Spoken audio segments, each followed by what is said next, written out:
Don't smoke weed every day.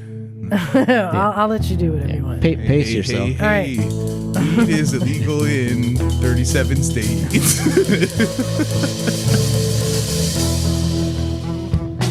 Hey there, welcome to Motorcycles and Misfits. Welcome. Coming to you from the Recycle Garage in sunny Santa Cruz, California. Hey everyone, this is Liza. And we had an interesting day in the garage today, I would say. Some of the people here in the room were here for it, and we'll get into it. It was unusual.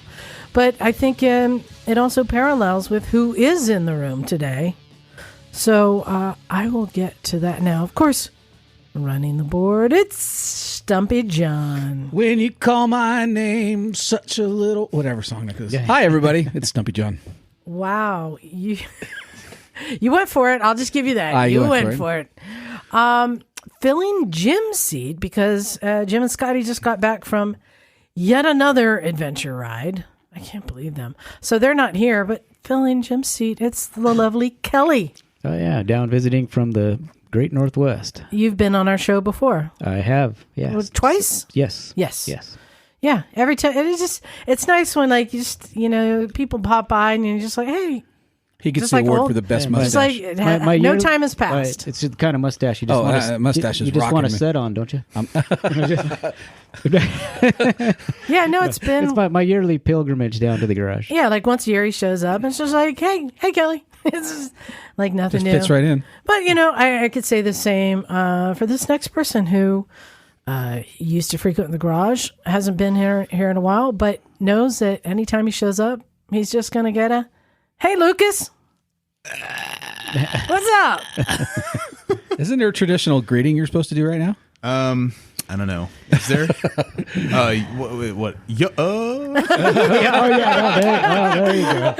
There you go. Like that. Yeah, if you go back to the early days, you'll remember Lucas. But it's always nice when Misfits just show up, and they know they can always just show up, and it's just like no time has passed. I don't know if I want to be remembered. Oh no, you are memorable, Lucas. One of the OGs. You're like a legend here. Do I want to be? No, he's like, do I want it? Is it the things I'm remembered by? Do I want those? Every time Knox shows up on the Gixxer, we think of you. Because it's my bike. Yeah. I know. Yeah. Well, no, the funny thing is, so I was talking about it's a weird day today. There was different people showing up, and a lot of new people showing up. Not a single person worked on a bike today. Not a single one. I did. I put a zip tie through that guy's fairies. Yeah. But like nobody pulling out wrenches or anything. Yeah. But a lot of people showing up for the first time seeking some advice. Yeah. And the first one was, and I always love this time of year when Ride with Norman Reedus, the new season starts. People discover the show and they usually go back to season 1, episode 1. And, a family showed up. Like, hey, we just saw you on Ride with Norman Reedus. And we thought we'd come by and say hi. We didn't know you were here. It's like, yeah, that was 6 years ago. Wow. Was it really that long? That's how I found out about this place. Yeah, no, it's really cool. So this family showed up. It was a husband and wife and their 17-year-old son, Kai. And the husband and the son ride. And they were looking to get into dirt biking and wanted to know about some classes we'd recommend and what kind of dirt bikes and, just the usual advice. But the thing I found interesting and kind of Lucas walked in right as I was having a conversation about him. And like, I just then found out that the son was 17 because he has a hypermotard. Ducati Hypermotard. Yeah. And I mean, how old are you? That's 17. A great dad right there. And I just went, man. I just turned to the dad. I'm like, who's the idiot here? Like, what the? And, I was just saying. Right in the deep end. I was just saying, you need to take classes. And the mom is shaking her head like, yep, keep giving it to him. Keep feeding it to him. But he earned it in that he earned the money and bought the bike himself. It was not bought for him. So I'm like, kudos to you. That's why the dad's like, hey, he earned it. Yeah. Well, so, I mean, even if you're a dad, I mean, I would say you want to encourage your kids, right? Yeah, exactly. And his dad rides, but not any. I think he has a smaller bike, but One of the stories I like to tell young and dumb riders, and these are people who think that they might be a great rider. And Lucas, I'm not throwing you under the bus when I do this. Because you can put me on the couch. I'm literally on the couch. Because you were a skilled rider, but you also took unnecessary risks just because you were kind of younger and dumber. And that's what younger riders tend to do. You have an undeveloped frontal lobe. Yeah, exactly. Yes. I don't know. I'm an old guy, and I made some stupid mistakes recently, too. Yeah. What is it they say? Growing old is mandatory. Growing up is optional. Yeah. So I like to tell the story sometimes about butthole road rash. It's a thing. It can happen. And literally, Lucas walks in and goes, "Hey," sits down as I'm having this conversation. I'm like, "Oh, funny, you just showed up." Because I'm like, there's a guy I know, skilled rider. So he thought, who would just push it a little too far and discovered that butthole road rush is a real thing and it can happen. And, just as a reminder, it's just a reminder to maybe just turn it back 10%. You know what I mean? Oh, I totally know what you mean. And so that's why I don't throw you under the bus, but I use a story like that just as a reminder to people, dial it back a notch. Cause, I'm pretty sure they had some kind of proverb that says, what do they say? A wise man learns from the mistakes of others. Something like that. Yeah. If I have to be a cautionary example for someone else to not have a nurse scrape their butt, with a wire brush. I'll take that in stride. I'd say it was worth it. Wow. Yeah.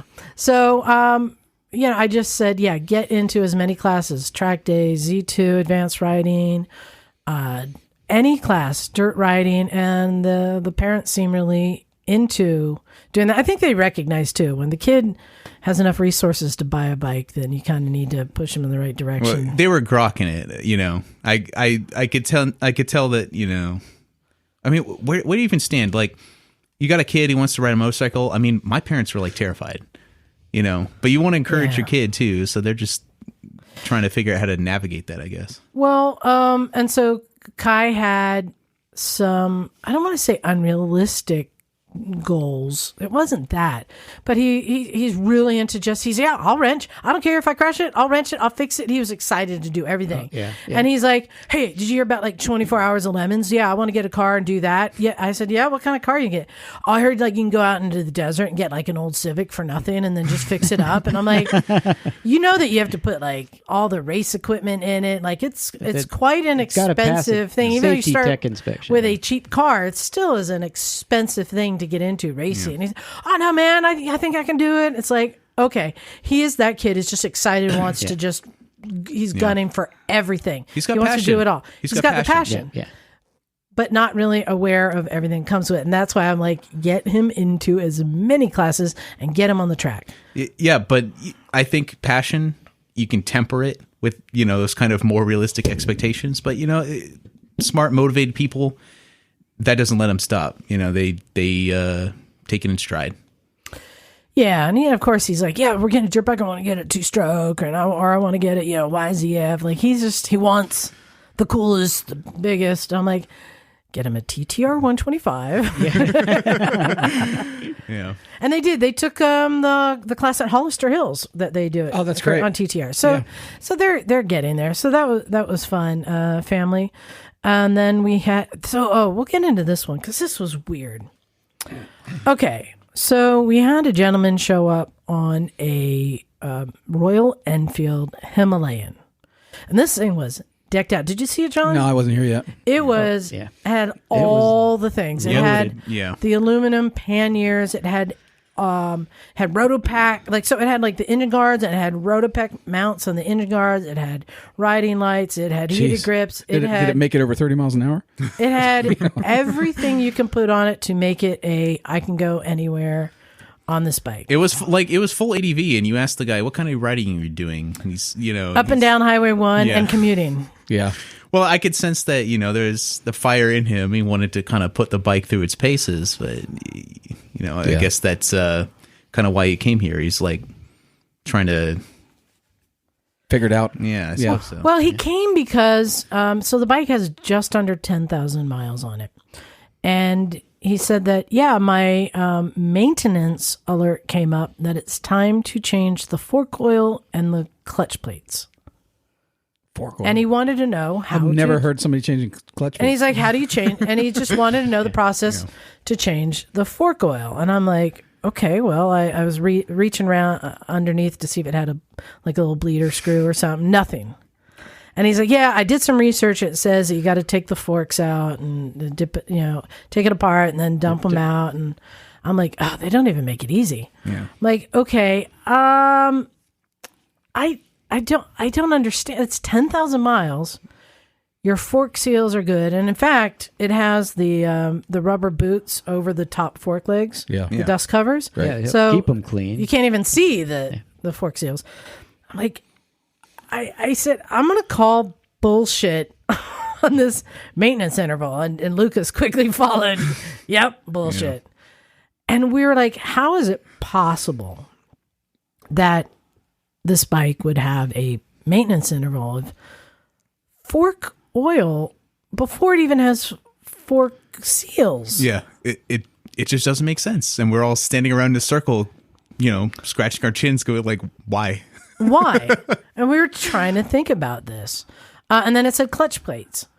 And we're all like shooting the shit, going around the circle, trying to figure this out. And I'm like, okay, the only scenario I can think is if they use like peanut oil or fish oil or something that, degrades. Yeah. And I think both of these things, you have bad forks or bad clutch. I mean, those are things you're going to feel. You're going to know. It's right. It's like, Kelly, you were here for that, right? Yes. Yeah. And it didn't make any sense. And the bike is all pretty pristine. But I'm also taking into account that it is a Royal Enfield. This is I'm going to call lesser substance, potentially, bike, right? Yeah. And it's a Himalayan, so maybe they're expecting more of an off-road abuse to it. Even still, it just defies engineering. Like I still don't change. I don't mess with my fork oil until I've blown a seal and and have a necessary reason to disassemble them. Yeah. And this is where, and then I'll do the full. This is why we're struggling with it. Fork oil usually gets changed when the fork seals blow, and you need to. Yeah. And the clutch plates usually get changed when you start to get slippage. Both of these things, when you'll notice a sign that it is going out. And there's no need to replace it until that happens. So we just really couldn't understand. So then I called Emma. I'm like, just back me up on this. This is saying that the maintenance interval. And she goes, I don't think so. She goes, no, that makes no sense. Those are things you replace when you need to. She said, write it, and when it starts feeling bad, then you fix it. Simple. Yeah, if it ain't broke, don't fix it. Exactly. So I actually went and brought up the maintenance schedule and intervals for this, and sure enough, it says, let's see, for the fork oil, front fork oil, says inspect it at 5,000, 500, 5,000, 10,000, and then it says, is that 15,000? Fork oil. It says replace at 15,000. Wow. It's in the manual. So he's not there yet. And clutch. Well, that's kilometers also. Yeah. So kilometers. That's times kilometers. So that's kilometers. So that does get. It's about 12,000 miles. 10 to 12. Yeah, so he's close. So, it also says replace the clutch plates at 15,000 or 18 months. Yeah. That I would definitely go with feel. Yeah, absolutely. Not just book. Anything that says or if you're changing your oil and stuff gets chunky. Yeah.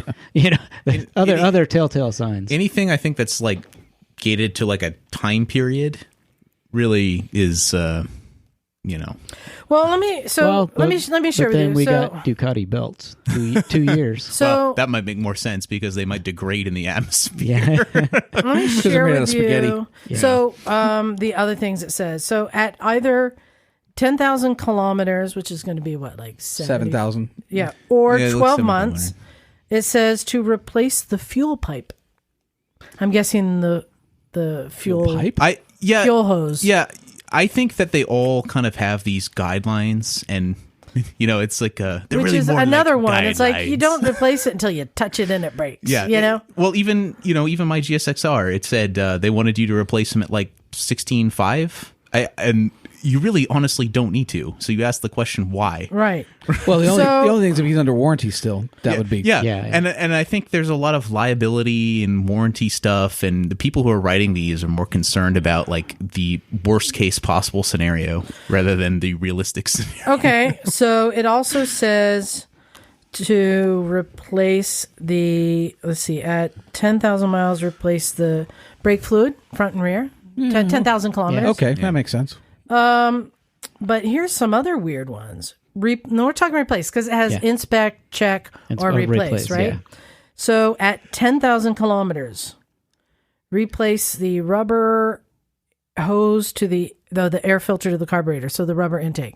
It's saying replace rubber things. It says the rubber hose inlet to the manifold. So basically, the rubber on both sides of the carburetor. What was the interval for that? To replace. 10,000 kilometers. 10,000 kilometers. Or 12 months. You need to start replacing hoses after a year. Maybe they got really bad quality rubber. Oh, yeah. Dude, India. That's going to dry rot. Hold on. At 10,000 kilometers, it says replace the throttle cable and the clutch cable. Wow. What? Replace. Inspect. At 5,000, replace at 10,000. I think they're trying to make a little money on I would inspect and lubricate. Is this like a Christian Minecraft server? Can I swear in here? Because that's you can swear. That's some fucking bullshit. 10,000. You got to replace the cables then.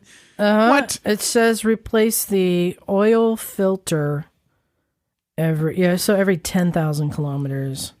So That I do every oil change. All right, so the cables. Yeah, the cables makes no sense. How about maintain and lubricate? Yeah. I'd keep it in the inspect. I mean, I've gotten I'm pretty sure those cables on my 1975 Kawasaki out there are still the same. Yeah. Oh, I should probably oil this. I think with proper maintenance, you can save a lot of this replace.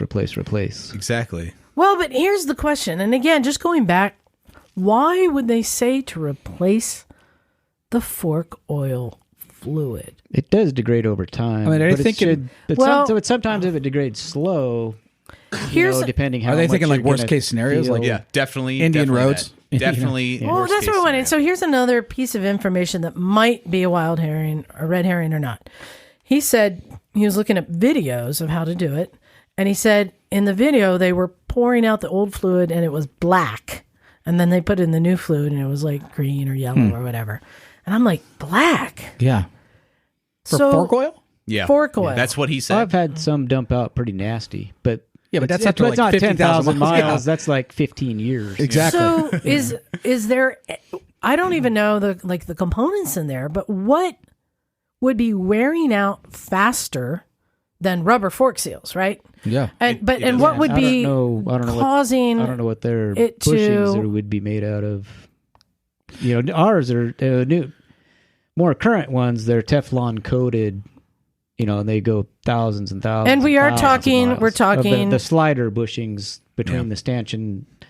We're talking traditional steel fork legs and aluminum fork lowers. Traditional. Yep. So then I'm very curious. Like, is the metallurgy coming into this whole maintenance thing? I'd say probably it's more the rubber allergy or whatever. Well, obviously the rubber they want you to replace in like 12 months. I think exploded design of the forks and see what they've... Yeah. Because even I've got an old Honda that doesn't have a bushing on the bottom. It's just a little plastic circle. It almost looks like an O-ring, but it's hard plastic. There is no... But they're not saying to replace the cartridge or the spring or the whatever. Or even the seal. So just the oil. What in there might be degrading so much to pollute the fluid, but you don't have to replace Unless they're assuming we've ridden in Pakistan where it's, tough conditions a lot of the time. Maybe they're just assuming it's the worst case scenario. One question I would have is if you could check to see the manual, if the manual actually differs between what language it is or what country it's sold. That would actually be a major clue. If it did, it would be. The interpretation of it. I think I have the answer. Go off. I think I know what it is, and I think it's something that is usually the answer when it comes to these kind of things. I would say substandard materials is probably engineers of it. Nope. I think it is lawyers. Yeah. Well, lawyers and deep. I think it is the corporation. Lawyers that if you put these intervals and if it fails, it's on them. It's on you for not following the intervals. Well, that's weird because I've seen plenty of cases where it's like, clutch makes sense to me. You could say, oh, well, the clutch failed and so, got hurt and we have damages and we're suing. It would be a really kind of a leap in logic to directly attribute any kind of injury, financial or physical, to someone's fork oil being bad.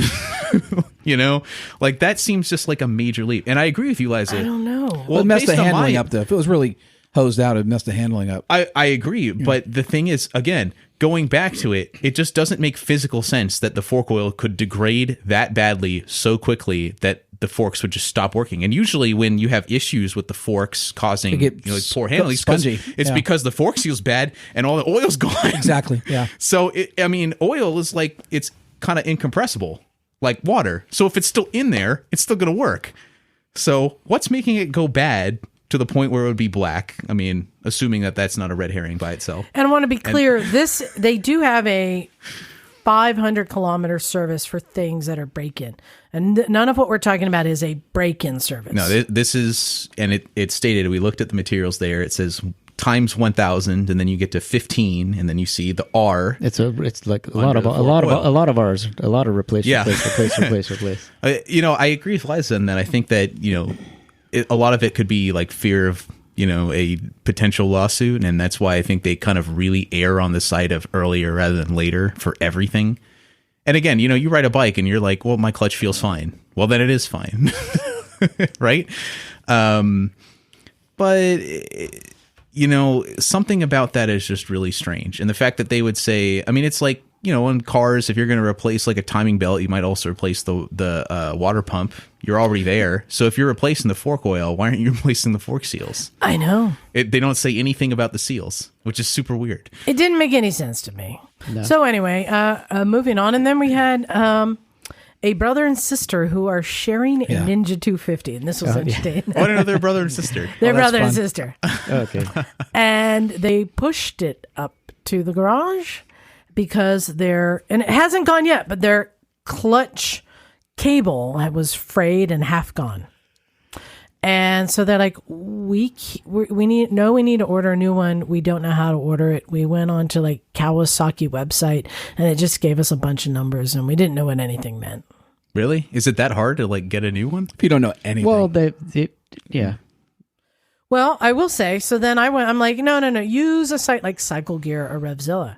We went on there and we're searching and there was no clutch cables on Cycle Gear or Revzilla. Oh, bullshit. I know, trust me, it wasn't. Really? Yes, they didn't have it.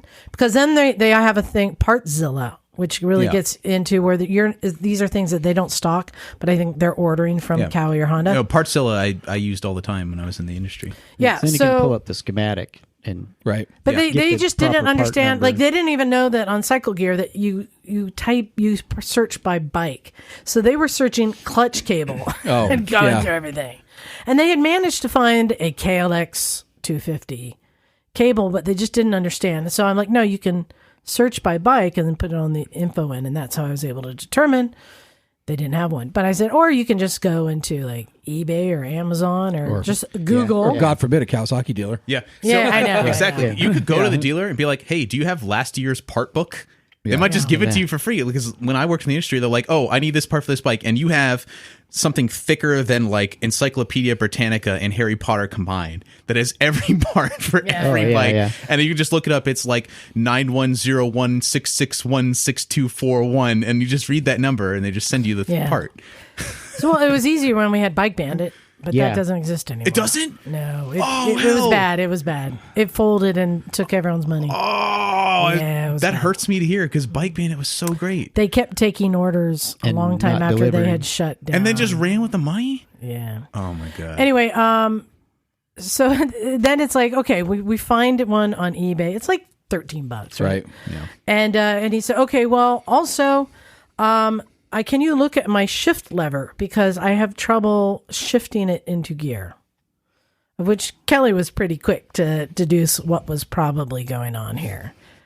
Because the shift lever looked fine. Yeah, I'm thinking just the problem with the clutch cable was not allowing it to fully disengage the clutch. Because it was frayed. Yeah. It was frayed. It was all frayed at the perch, so it was only allowing them so much movement. And when I was explaining, so when you get the new one, make sure you tape the end of the new cable to the old cable, so you pull it through the body, so you don't have to take it apart. Mm-hmm. And then down here, you're going to adjust it, and then to get it close in range. And up here, you're going to just find. My head is hurting. I'm like, oh no. They have zero knowledge of motorcycles or mechanics or anything. Well, everybody's got to start somewhere. But that's what the garage is here for. I know. And then I'm like, you might want to add turn signals to your list since you have one. Yeah, that was one, not one pair. That was a giraffe and a half right there, dude. And the rear wires have been cut at the loom. So I was trying to show her in the book the color. I was showing her to read the manual that you pulled out that, the right one. Here, this will tell you the colors of the wires that do feed the right one. So if you get some, but they're going to have to unwrap the loom, extend the wires, and get stuff reconnected. We can extend it and help. But that's how they. But that's how you learn. Someone just goobered this bike already, and they're inheriting like a mess. Yeah.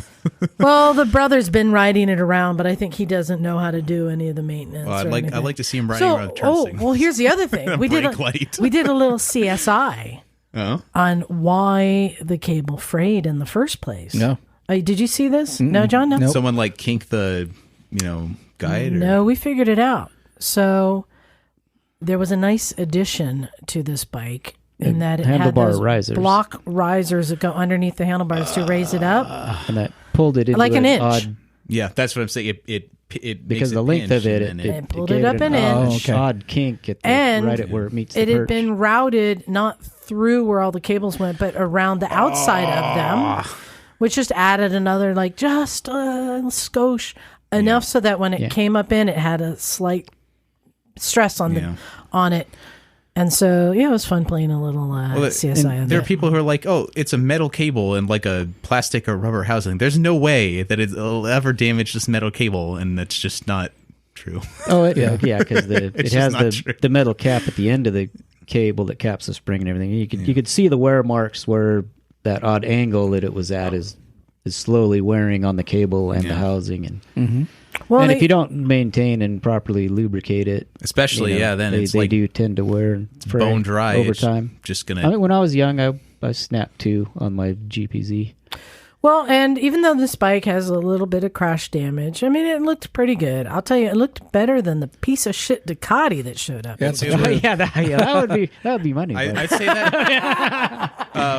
What year was that Ninja 250? Like 09. Oh yeah, I would say that's in the top 90th percentile for an 09 Ninja 650. Top broken 90. turn signals and cracked fairing. The fairings still had some level of structural integrity. Yes.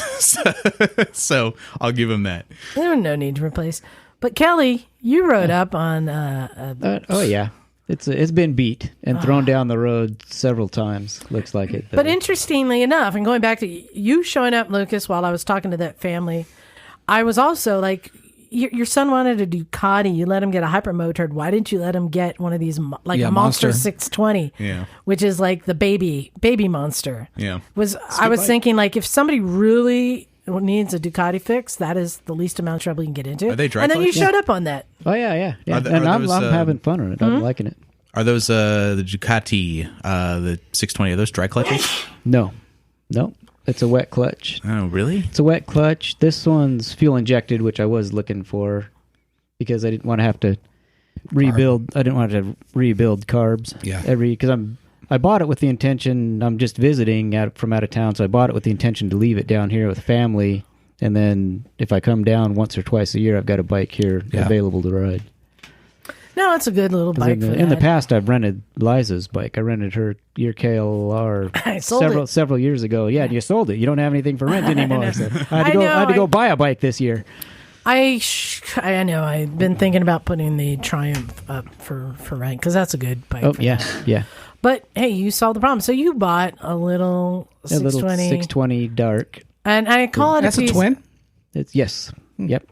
I only call it a piece of shit because it's at that stage where it has tears in the seat. The seat. You know when you're tempted to put black duct tape on? But you don't want to stick it to your new pants. But then you learn that it ends up getting stuck to your pants and you ruin your pants. Oh, yeah. Exactly. It's got the left pegs do not match the right side pegs. Well, the right side bolted the right side pegs are rubber coated. The left side pegs are just the aluminum with the cross hatchet on them. The Monster 620 is the Ninja 250 of the world of Ducati. Oh, it is. Oh, yeah. It's very. It doesn't get much respect in the Ducati world. No. I found when so I had a friend who had one. It seemed really underpowered for a 600. How do you like it? I'm liking it. I'm enjoying it. But then I'm coming from a 650 V-Strom, so I'm not. Yeah. And I'm not. Like originally when I came down. I've been listening to you guys, and I keep hearing Jim talk about maybe selling the FZ1. Oh, yeah? But realistically, I don't need a 1000 when all I want to do is just run around down here for a week or two when I'm visiting. You should have got a KLR. Oh, yeah. There was one. Everybody needs a KLR. Oh, yeah. There was one. Because I got here, and then I was cruising Craigslist for a couple of days looking, and let's see. But I ended up with a Ducati, and it's fun. I'm enjoying it. I mean, it's like a little Street Fighter style, not... As long as you maintain it, it will not get any less valuable. Oh, yeah, no. That also, too. That's a bottom. I got it, and that's also, too. I was looking for, price, affordable, just for the purpose that I want it for. How many miles on it? It's 23,000. Right. Wow, that's pretty low. What year is it? It's an 05. Yeah, that's pretty good. I mean, it might have sat for 10 years. Well, it's like next time I come down, I'm going to pre-order the belts. I'll probably do an oil and filter this week before I leave. But I'll probably next year I'll get belts and do those. So you might. And I've never had a Ducati, so it's just it's like a new toy. I mean, now that I've got now I'm off Craigslist and quit looking at bikes. Now I'm on. Now you're on. I'm on eBay looking up stuff. Yeah. You may want to look on eBay for a Corbin seat because older bikes like that. If there's people will pull the Corbin seat off of a bike because it has more value than the bike. Yeah. Oh yeah. Those seats are great. And you might be able to get one for like $100. On my V-Strom, I forgot the brand, but it's a seat cover, but it's a real thick like mesh net that allows airflow. Yeah, the guy who showed up with the Himalayan had that. It was really crazy. And I forgot what brand it was I bought, but I'm happy with it. It works good. It works good for if it's hot out. It allows some airflow, and if it's raining out, you don't sit in a puddle. It actually still keeps you enough up where you don't sit in a puddle. But net that they put around like grapefruit and stuff. I could do the black duct tape and then that cover over the top. Oh, there you go. So I'll tell you a trick. I told when one of my friend's sons got one. It's like teenager, and you need to come up with a cheap temporary fix. I say just take a T-shirt you don't care about. Yeah. Oh yeah. And just just put it over it and tuck it in underneath. Reupholstering's not that hard though. I mean, on my old CBR, I literally took the rubber shower pad, the bumpy kind of with holes for shower pad. I know what you're talking about. Flipped it over the seat and stapled it to. Oh, there you go. That's actually pretty cool. It's going to keep. And I was kind of, it actually did work good. It had some good grip to it. I rode that for a couple of years on the CBR. That just reminds me, John. You never saw when Jim and I had our DR 350s. I remember it. I remember the DR. And I was looking at getting the tank rubber for grip. It's really expensive. And I went and got bathtub daisies. Oh, yeah. That worked. Oh, yeah. That's them crazy. On. I would have said like bed liner, but that might have been even better. No, bathtub daisies work just fine. Well, I'm glad you got a little fun bike, and that's something, just fun to play with. And who cares? It's great for the hills around here. Yeah. Oh, it's perfect for down here. Perfect. Ducati Monster. Well, I wanted to give an update on my new bike situation. Oh boy! So some of you may have seen the Africa Twin is gone. The owner came and picked it up. He was very happy to come and get it, and I am happy that it is going to go off to new adventures. So, I decided I set on a Niken, and I found one. Yep. in Arizona. And so I was like, okay, how am I going to make this work? Well, fortunately, my friend Scotty said that they would be willing to go pick up a bike from somewhere and ride it back for me. You got good friends. Yeah. Oh, yeah. So there's one in Florida, one in Pennsylvania. There's only like a Washington, handful. I think you said. One in Washington State. But here's what I don't know, and I'm probably wrong on this, but the one in Washington State is pretty low miles. Same with the one in Florida, like 2,000 miles, something like that. I know that you can't bring a bike into California unless it's a California bike or it has 7,500 miles on it. Since when? That's always existed. Yeah. But I assume that these newer bikes are all 50 state bikes, but they used to make 49 state and California. Right, yeah. Right. My Gixxer was from Nevada. If it's a 49 state, it has to have 7,500 miles for you to bring it in. Or be like 10 years or something. I don't know. There's an age piece on it. So I'm assuming, but I couldn't get any confirmation anywhere. I tried Googling to see if it's a 50 state bike. So if I got a 2,000 mile bike from Washington, I'm like, screwed. I can't get it registered. Right? You can. You just run the odometer. Go to Texas and back. Yeah. You just run the odometer of the drill. Oh, 77. There you go. Yeah. So the one in Arizona has like 5,700 miles. Like we're getting closer. Yeah. Closer. And so I reached out to him and said, "Hey, will you take less because I'm going to have to get it transported back?" And they're like, "Nope, price is rigid." I'm like, "Okay." Well, and they said, "And as per Arizona law, I will be removing the plate when you purchase it." Yeah. I'm like, and he says, "That'll be fun with the CHP." And I'm like, well, that's kind of a deal breaker for me because I'm not going to have somebody ride a bike across, a few states with no plate. Yeah. Well, that's in California, the plate stays with the vehicle. In Arizona, the plate is like kind of your personal property. Right. Yeah. So I'm like, oh, this might not work. But then he gets back to me and says, so I checked with the DMV and they said that I can give the plate to you. I just have to specify on the title or something like that. So we just need to do another piece of paperwork or something. I'm like, okay, great. Deal's on. Okay. All right. What other, parts do you have? And he's like, well, I have, he's got a spare seat. He's got a spare windshield. He did a fender eliminator. He's got, and he lowered it. So it's got the stock kickstand. There's all these parts. He's got the stock springs so that I can, unfuck it once I get it back. Lowered it. He lowered it. He lowered it. How do you lower a bike that's got 4 forks? Well, in 2 wheels. Yeah. Oh my God, you're right. That is it's probably got forks. spaces. Yeah. Oh yeah. It's got to be stable. Why would you lower it? Yeah. Well, I don't know. Maybe he's I didn't ask him directly, but I noticed in the background of the photos, he has a few bikes with sidecars. No. So it's possible that he had an accident or is at a point in his life or something's going on physically where he needs to have a bike that supports itself.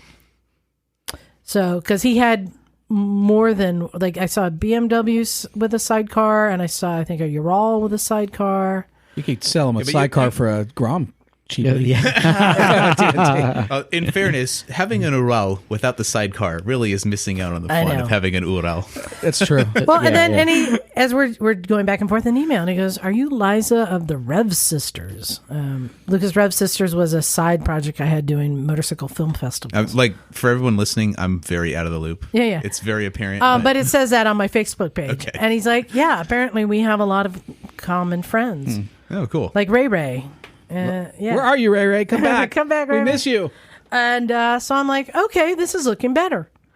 I'm like, so I'm potentially going to have a friend come out and pick it up. They'll bring cash for you, and then they'll bring it back, and I'll send a duffel bag to put all the parts in, just strap it to the back. And can you send pictures of the luggage and the things that weren't in your photos, just so I can see everything? And he's like, oh, I found some more parts. I'm like, oh no, the part is getting, the list is getting bigger. And I'm thinking, and Scotty's like, yeah, I can go out there. We were looking at flights. It's like $200. Yeah. Because airfare is so cheap now. I said, I'll pay for your airfare there. And so then the guy says, okay, well, hold on. I want to throw another option in. I'm like, okay, what's going on? Because so I've been looking for a Goldwing to put a sidecar on, and I found one near you for $10,000. Oh boy. I'm like, let me check with Scotty. Did you talk to her today? I talked to her before, and and she's like, sure, why not? So now it's looking like I may drive Scotty up to Concord and buy a Goldwing that Scotty will ride to Arizona and trade for a Niken and then bring back to me. Do I know Scotty? Scotty was here today with Jim. With Jim, Yeah. And I'm like, this is getting interesting. That's fun. Yeah, isn't that kind of, that is kind of. It sounds like, but I always thought of like, fly somewhere, buy a bike and ride it home. Just as something to do, or with a couple friends, Oh yeah, I've done that before. Or even like when you guys go to Mid-Ohio, like fly back there, buy a bike from Phil, do Mid-Ohio, and then ride it home afterwards. Yeah. So this is looking like this is going to happen. And how funny that they have a $10,000 bike out here. Yeah, the numbers work out, perfect. And I'm like, okay, this will happen. So now, all right, now I've been thinking about this Niken. So when is this going to happen, It might be happening in the next couple weeks. Oh, wow. Very soon. Okay, so hear me out. So my Africa Twin was a pretty cool bike. I did like it. But one of the things I don't like about off-road riding is that front wheel moving around. Oh, yeah. I hate that feeling. I'm okay with the rear wheel moving around.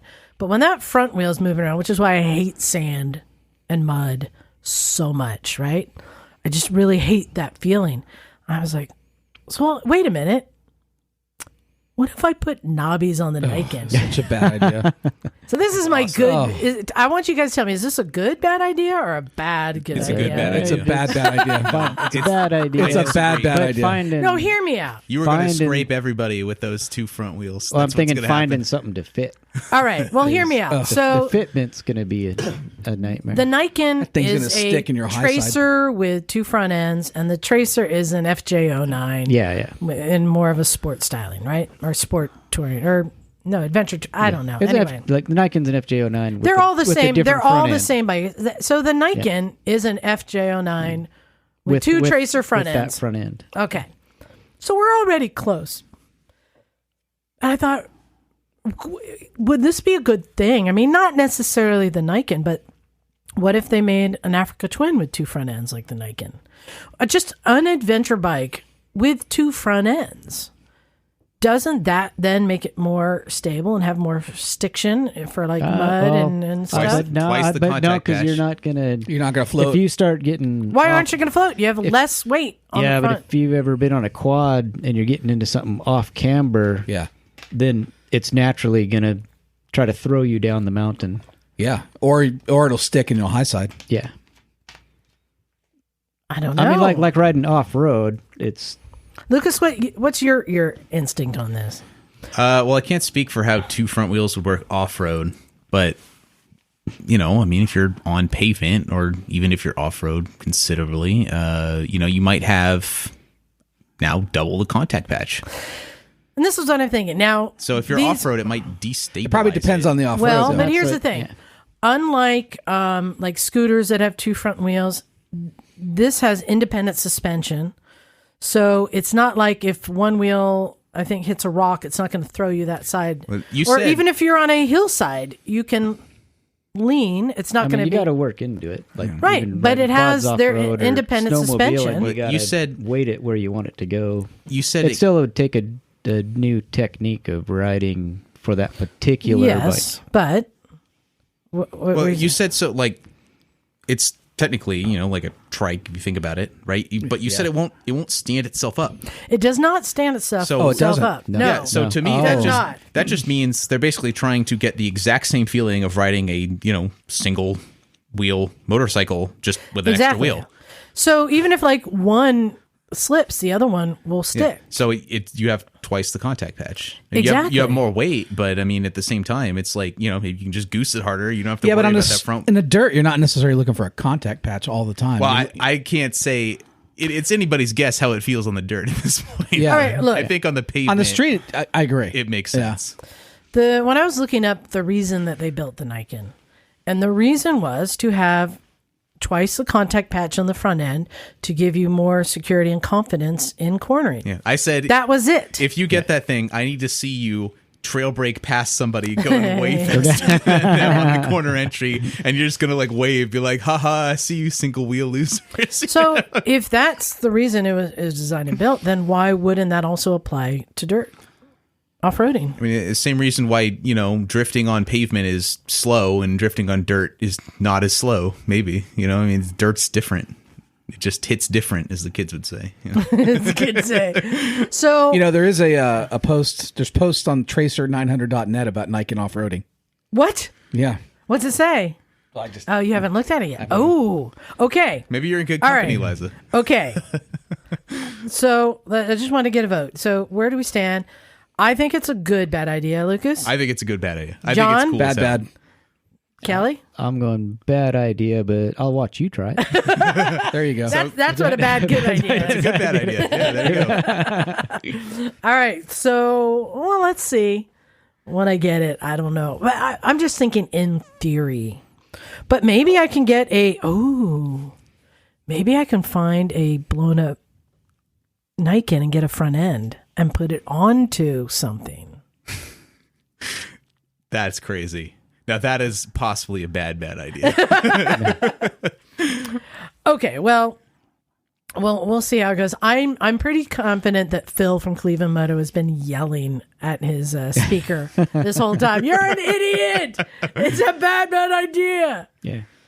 But then I bet you Sleepy Cinch is going, well, hold on a minute. I'll try it. Yeah. Right? Yeah. So, But he's high right now, so you can't take his.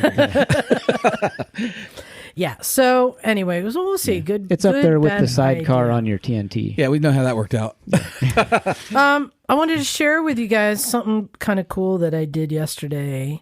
So I was telling you guys, in a weird twist of things, I was a moderator on a panel at a Pakistani tech conference yesterday in Silicon Valley, which doesn't make any sense. And I wasn't aware that it was a tech conference when I signed up for it. But I was moderating a panel on tourism in Pakistan. And it just so happened to be that the ambassador... That's awesome. The Pakistani ambassador was present for my panel and came up and spoke afterwards. So that was pretty cool. You're always a big deal, Liza. I was kind of a big deal. Yes, somebody gave me a card. I was looking at him it's like the department secretary of, I don't know. Like Pakistani Secretary of Energy or something? I got a card from somebody. Deputy Undersecretary of the Energy Department. I don't know. It's pretty weird. But what was happening there is this was a Pakistani entrepreneurial network, and it's people networking, and there's a lot of people in tech and different things. And they also had like a Shark Tank kind of thing where there were startups that were pitching to Pakistani investors. And there were two different electric motorcycle companies there. So I went to go talk to them and learn about their products. First one was called Zip Technologies, ZYP. And the other one is called Green Electrical Bikes. Nothing fancy, but so here's what was pretty interesting. So the first one, the Zip Technology, the first thing you got to know is a average bike in Pakistan. Like I've bought a couple of the CD70s. They cost $500 American, brand new. So to bring in an electric motorcycle that people would buy, like the most expensive bike there is like maybe $3,000, I think. Yeah, I think Moyne said he paid. Yeah, for the CB150Fs. CB150Fs. So you got to come up with an electric motorcycle. Oh, interesting. They're doing a battery swap technology. Yeah. That makes a lot of sense. So I want to talk to them. So the Zip Technologies, I want to try and find a picture if I can. It's hard to tell what the bike looks like. But so what they have, it looks like almost like a, you know what this is? It looks like a CB No. You know what this looks exactly like, John? Not the Grom, the smaller one. The Navi? The Navi. It looks like a Navi, a larger Navi. Wait, I've been at the game. They have a bike smaller than a Grom? Yeah, a 110cc. Oh, yeah. Navi. The retail is for like $1,600. Huh. But once it's out the door, it's $3,000. It's a thing. So the way they're doing it is they have swappable batteries that they have a battery exchange that you can swap them out. And you do not own the batteries when you buy the bike. Oh, interesting.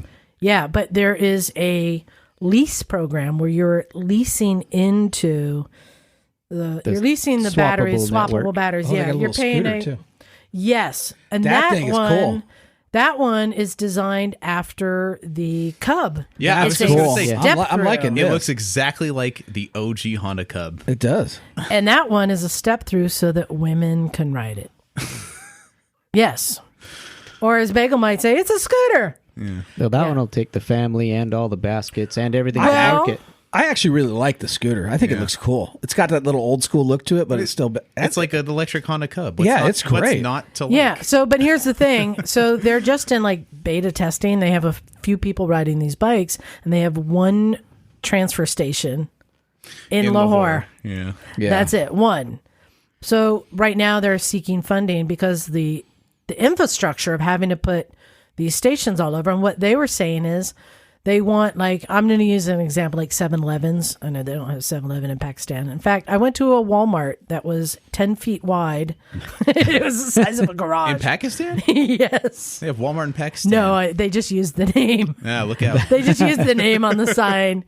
But I'll use an example 7-Elevens that they're saying people will lease these stations and put them up, and then I guess they get. So you'd be you could have your franchise of hot swap batteries, or something. I guess they would lease space. I guess it's like Redbox or whatever. Yeah. The 7-Elevens that they would lease space and have these transfer stations. The people who have those electric bicycles. They've got a really competent leadership team too. Just think could make it. Yeah, so that one was pretty cool, and they're looking for funding to make it. But the thing, and this is not for the American market, this is for the Pakistani market. These are for people that will ride with 4 people on a bike, even though they can't promote it as such. But you'll notice on this Navi-looking bike that the tank isn't too high because you can put more people in the tank. It's higher than I thought. You told me it was kind of straight across. Yeah, this one is. That almost looks like a CB1000, with the same architecture. So that was interesting. And then, but the batteries are only 1.8. 1.8 or 2K for the bigger ones. So remember that little mini bike I had was a 1,000. The little one has a 70 kilometer range, and the bigger one has a 120 kilometers. So put it in perspective, the smallest zero motorcycle you can buy is a 7.2 kilowatt, right? A standard street bike is a 14.4, and then Energica big touring bike I think is up to 18 or 21. So this is more bicycle size kilowatts. So this is It's just like kilowatts, e-bike. This is like an e-bike. Kilowatt hours, or I don't even know how that works. Yeah, well, it's just I can't explain all that, but kilowatt just to give you an hours, idea, hours. So this is basically the same power as what we have e-bikes running all over, like a Super 73. The bicycles, yeah. I see those teenagers. They're making it motorcycles because motorcycles are very commonly used for transportation and rarely do go over 30 miles an hour. Yeah. Well, the bigger one has 2 batteries. Yeah. Well, even the Kawasaki's just now start to advertise the full e-bike, but it's only got a 40-mile range. It's pretty. It's swappable. It's got double. You can pop 2 batteries out and pop 2 more in. It's like the hot new thing. But and then they've also advertised a hybrid one that's basically a Ninja 400 motor and then a battery. I saw the hybrid. Now that's cool. and a hybrid motorcycles is really not something that's been explored. Not yet. They're bringing it to market though, Kawasaki. Cool. Yeah. Okay, so the next company, or I guess Green Electrical Bikes. John, I'm going to hand you this, see if you can find the picture. This was a horrendous looking motorcycle. It was not a good looking motorcycle, but I'll explain. And again, for the Pakistani market, they need to make it as affordable as possible. Oh, that thing's ugly. It is so ugly. Show the guys. So what they did on there, so this one, you get a permanent battery. And again, it's not very big. Okay, you know what? I like it. Shut up. Do you really? It is pretty ugly. It's got the frame is interesting. It's got that box. So what they did looks kind of cool. Was they use as many components as they can that fit on the standard Honda CD70, which is just the most common $500 bike, right? So the entire front end, I mean, the handlebars, everything that they can comes off of a standard cheap 70cc bike. So what you got is this thing that looks like it's got bigger batteries, like a Frankenstein with this big thing in the middle that holds, all the stuff. But I thought it was interesting. It was fun talking to them. They were also not prepared at all for somebody to come up and ask questions that wasn't, how far does it go? How fast does it go? How much does it cost? And where are all the components made? Yeah. Sally Lucas. I'm like, so these bikes are made in Pakistan. Like, yes. Well, except for the battery is sourced from China. But I was looking at on the first one, they said it's indigenously designed. I'm like, wow, I haven't heard that one yet. Yeah. And then I'm like, oh, and the motor, oh, well, yeah, we get that from China. And the controller, oh, yeah, we get that from China. I'm like, okay. It's indigenously designed, though. Indigenously designed, yes. And outsourced. Mm. Their batteries are removable also. Hey, very nice. Yeah, so that was a fun, interesting thing to see. But yeah, kind of weird looking bikes. But again, on this one, that does have the seat goes into the tank so that you can fit your whole family on there. I like it. The only thing I can see as a problem is that it looks like it has like a matte or a satin paint job, and that is going to just become filthy in like a week. Like they should make it gloss or something like that, because there's absolutely no way. Those paint jobs are impossible to keep clean no matter where you are. Yeah. Well, it was interesting to see that it's branching out and happening in other places in the world, and that they're trying to get funding for it. So we'll see if we see some more of it. But we're gonna have to figure out how to keep the electricity on all day. Let's see. Oh, another thing I wanted to talk about is I have a gear problem. Oh, you do have a gear problem. You have a really big gear problem. What you'd think, though. It's a good problem. I know, Lucas, you're new to this, but we've talked about this before. We have the gear exchange room, free gear. I've been doing that a long time. Himalaya guy just walked home with a pair of free boots. Well, he rode home with a pair of free boots. Yeah. Oh, and I think the family who came getting dirt biking. Yeah. That kid took some dirt biking boots, and I'm like pushing gear on people. But, the Himalaya guy, he didn't have something that went over the ankle. I was like, you probably won't have something that goes over your ankle. Exactly. I think all the new people got something out of there. But so I mentioned last week that we're getting some gear donated to us from the widow of Evans Browsfield. Mm-hmm. And I reached out and asked if anyone would be willing to pick it up in LA and bring it up. And our friend Alfredo from Numbnuts. Alfredo to the rescue. Yeah. He said, hey, I'm going to be coming up soon to visit Sam so I can pick it up. I live down here. I'm like, great. I hooked him up with Evan's wife. And when I checked in with him after he got it, and I had said, yeah, I was told that it will feel like the back seat of a car or something. So if you have a truck, you should be good. And he's like, dude. Yeah. It filled the entire back of his truck and his entire back seat. And it's not just gear. There's like a pop-up tent, and there's luggage, and there's a Garmin InReach, and there's like... Yeah, I saw the list. A box of magazines. Mm-hmm. And there's like, she was so nice and did an inventory and sent me an inventory of pictures and listing. There's like a picture of 5 garbage bags. Yeah. I don't know. They might be t-shirts. She said there's t-shirts. Like, basically, she's like, we just kind of want to get all of this stuff moving on. And he was Cycle World, right? Motorcycle.com. Okay. He was the editor-in-chief. And yeah, it's tragic that he died. And we said, hey, we'll find homes for his stuff. not aware how much stuff it is. It's a lot. Substantial. I mean, is that all his stuff? Like, he wore that? Or yeah, but he's a journalist, so he's been collecting stuff. Oh, they just sent him, we'll just send you a new Alpine Star suit every year. Well, I hope he was a chunky man. That would be helpful for me. No, but there's some women's stuff in there. I think it was just the family's, done. Here's all of the family's stuff. It's substantial. They sent you, an itemized list of everything with, a photo. That is 6 pages long. It's insane. Yeah. It's crazy. So, on the one hand, so appreciate that she's trusting us to rehome all of her stuff, and I promised that we would. And but when Alfredo saw how much, he's like, dude, and there's some really nice stuff in here. He's like, do you want me to just eBay a bunch of stuff to get rid of it? I'm like, I appreciate that offer, but I've always made the promise I'm not going to sell people's stuff. I'm going to rehome it. I also would not want her or any of his friends or coworkers to see that we immediately put stuff up on eBay. It's just kind of, even if we were raising the money for a nonprofit or something. That's what I said. I was like, you could sell it for charity, but I agree with you. It is a little uncouth. Well, I think if we put a post on Barf, I think we'd probably have a lot of guys coming over here and girls. Yeah, then they're going to put it on eBay. Yeah, exactly. Maybe. If it's some kid, he's going to use it, I wanted to run some ideas by you. I've been thinking about this.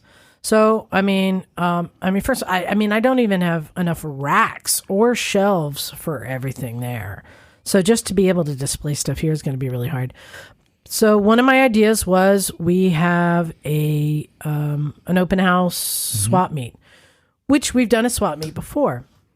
But with the way things are now with the parking lot situation, that I don't have the parking lot, everyone's nice enough to let us use it. That may be pushing our luck because we don't really have room for people to park vehicles if we're going to have stuff out. Yeah. Doing a swap meet where there's no room for vehicles. And, living this close to the beach and the taqueria, there's always people taking up all the parking spaces. So that's not a great idea, but we could, promote something, maybe. I bet someone who could share a venue somewhere. So would Mason George maybe do it? Well, we did that before where we put a rack up there and... No, but do a swap meet there. Maybe. I've talked to him before about doing a swap meet, but he was talking about using a parking lot in Felton and inviting other people and doing a real swap meet. Yeah. I think he may have done one recently or this year. Anyway, so here's my other idea that involves people who don't know who I am, that I exist. But on Treasure Island is Moto Guild, which is one of the last co-op garage spaces left. Piston and Chain closed. Moto Guild Silicon Valley didn't close, but they're just for profit. They just do repairs. This is a regular repair shop now. But Moto Guild has a consignment gear section that people can drop off their gear, sell it under consignment. I assume most consignment shops that Moto Guild gets half and then they get half. But I remember going through it before and going, well, there's not really great deals. It might have been a Dainese jacket for $300, which maybe it's a $600 jacket, but I'm still not going to I'm not popping $300 on a whim for a jacket, which then the owner may be only getting $150 and the shop's getting $150 for having a rack up in there. I'm like, I don't want to just honestly, we're going to have about 3 times the amount of gear that they have at Moto Guild brought in. So my idea was to see if Moto Guild would be willing to do an event, an open house, and we promote this gear meet, right? Mm-hmm. That the gear gets set up there, and I want things sold cheap. I'm thinking $40 for a jacket, $20 for boots, $5 for, something like that. You could be the Oprah of motorcycle gear. Look under your seat, and you get a leather suit. You get a leather suit. But price to just blow it all out. Yeah. And then choose a nonprofit to be the recipient of the funds.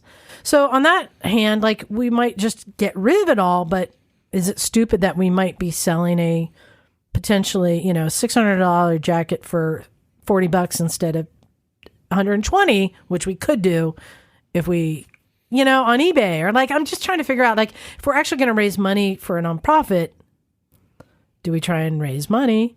But then it turns into me having a part-time job boxing and shipping and stuff. That's the only downside, is it's so far away from here. I know. Or do we let Moto Guild double the price and, so they make money for having all this stuff there, but we like maybe mark everything with a yellow tag to know this is I wonder if we could partner with like SFMC or one of those clubs up there and see if they would maybe do a swap for charity in collaboration. Yeah, something like that. I swear there is someone out there who can help facilitate this in the right way. That's what I'm trying to, or Oakland MC. Yeah, or Oakland, the Scots are, yeah. That's what I'm trying to figure out. I have no problem if we're selling things, giving money to a nonprofit. And then that will be, like we did before or I guess it was earlier this year, or maybe it was last year. I donated $1,000 from our Patreon fund and let the listeners choose what went where, like how much, like everyone voted on nonprofits, and whatever percentage they got was that percentage of the $1,000 that went to that nonprofit. You're on Patreon now? Yeah. Yeah. You mean you're not a Patreon subscriber? Well, I am not a patron, no, because I just now found out about this. So I got no problem with coming up. We know a lot of great nonprofits around the country. And supporting them, and maybe picking the recipient. I don't know. I'm trying to figure it out. It is a good problem to have, but this is the kind of thing where like I have nowhere to put all this stuff. Like it literally is just gonna have to be stacked up in a pile in the tent or something. Yeah, it'd fill up like this entire room. Well, yeah, but then it makes it impossible for anyone to go through and to find anything. No, it's got to be like organized too, because I want a jacket. Okay, hold on a second. And you spend 30 minutes digging through this entire pile. Right, exactly. Yeah. So at least, with the out there, we've got a small selection of stuff, but it's organized. I got a tub of dirt biking gear. I've got 3 racks that hold jackets. I've got 1 shelf of pants. We've got a bunch of shelves that have boots and helmets, but I don't know. This is going to drown me. Yes. So I guess I'm putting it out there. I'm just asking for suggestions or help, or I don't know. Or do we wait for an event? Well, speaking of which. Yeah. Wah, wah. Kelly, I don't know if you heard. Maybe you haven't. I'm kind of bummed. We already decided that we're not going to AIM Expo this year, but we decided we're going to go to the one show in Portland that we go to every year. That's one I would like to go to. We can't go to the one show this year. Not the one show either. They changed the date, which is now the same weekend as our rally. Oh, did you know we have a rally now? Nope. Lucas? New to me. Misfits Rally in April. It takes place at Hollister Hills. You can sign up at breakingawayadventures.com. And it's dirt bike riding, it's adventure riding, and it's street riding. It's pretty fun. But they changed their date. It's now the same weekend as our rally. So we can't go to that. Bummer. I'm bummed. Yeah. That's such a fun event. It is. But it opens back up. We need to find a new event to go to. We do. I still like the idea of doing the Overland Expo. I like Overland Expo. Yeah.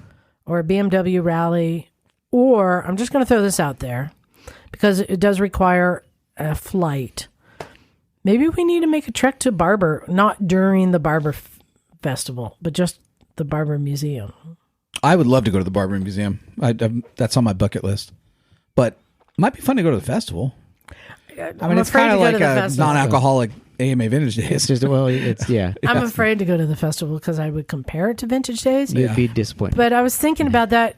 We go to the Quail, which is, hoity-toity, highfalutin. Yeah. But that is a different event. I'm not expecting anything out of it. So I'll keep looking. We're gonna find something. But maybe Barber. I wouldn't mind going to Barber. Yeah. Yeah. Or even Wheels in Time. Wait, is that the one? That's in North Carolina, right? Yeah. One of the big museums. Well, we could fly into like Atlanta, rent a car, go to Wheels in Time, and then go to Barber because it's all generally in the same area. And do Twisted Ride rentals and do the Dragon. We could do that. Yeah. That could be fun. And I can go to Florida too. That's yeah. Okay, well we're gonna play with that. Okay, all right, I have a couple topics. I'm gonna cut that one out. I'm gonna do this one because nobody likes this topic, so it'll be short. All right. I wanted to bring back a segment we've done before, where we get to debate stupid things. So, Motorcycle Debate Club. There you go, Motorcycle Debate Club. I wanted to have a debate about what is the best color for a motorcycle.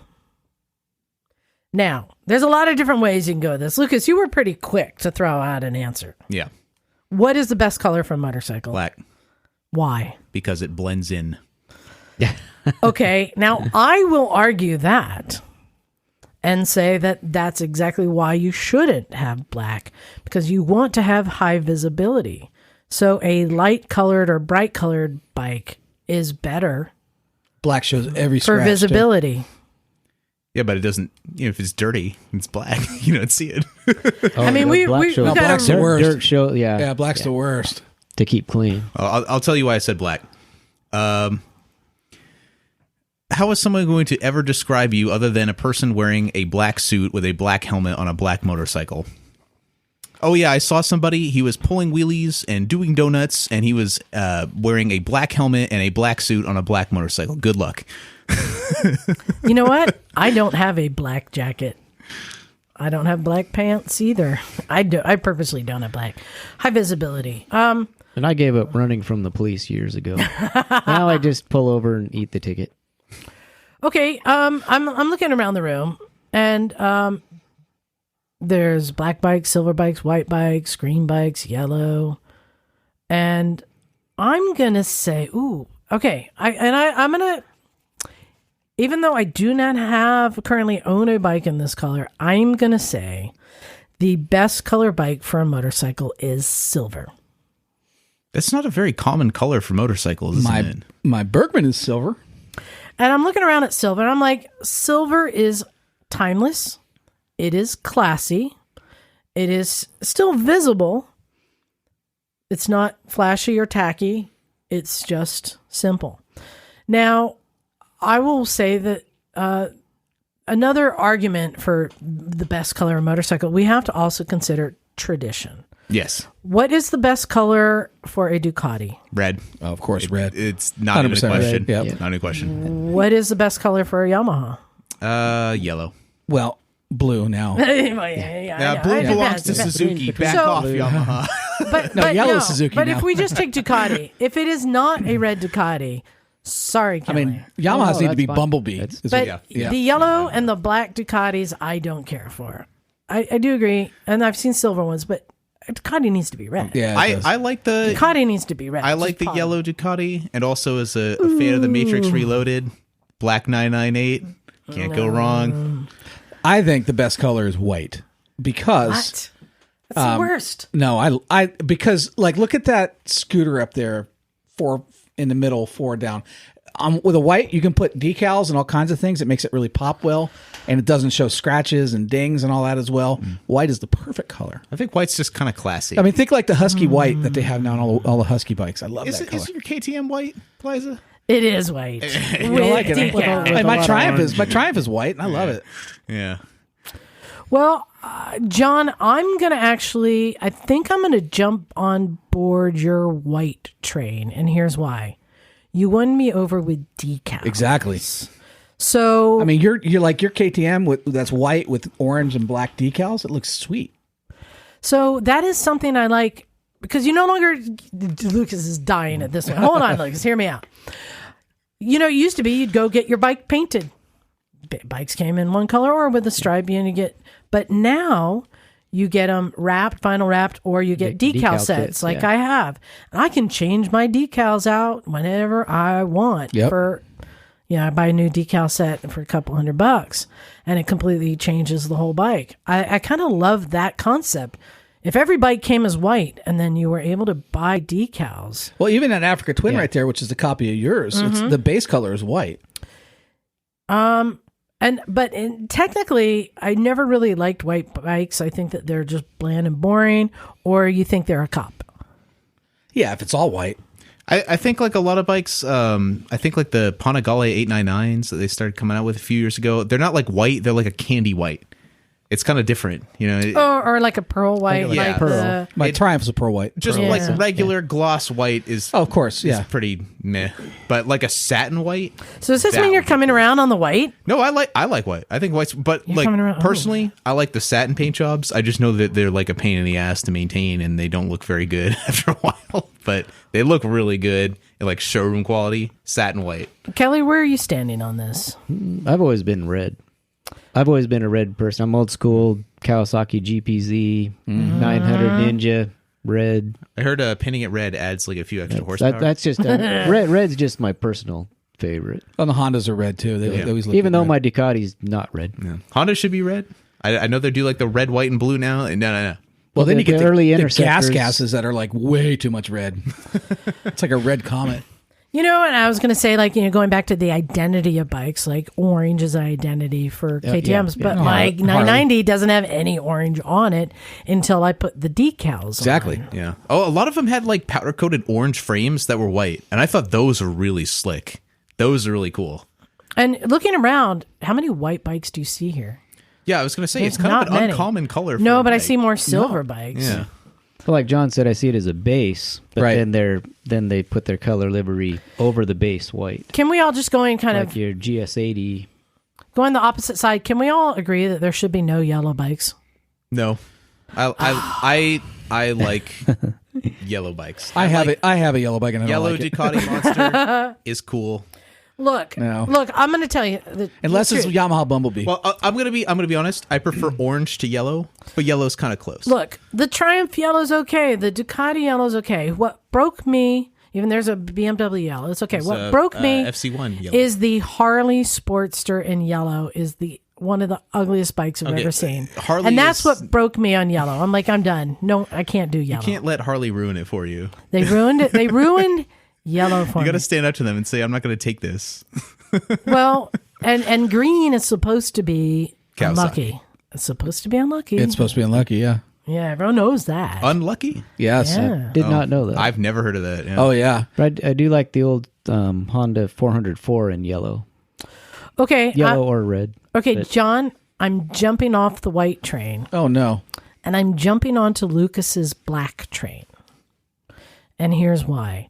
I'm looking around the room at all of our toy bikes and seeing ones that are white base that have like colors, and I'm seeing ones that are black base with colors. And I'm going to say, if somebody just wants a sleek black bike, they can do that. But if they want to add simple like silver stripes to it, you can do that. Or if you want to add more colors, I think, do more things go, I guess more things go with white than black.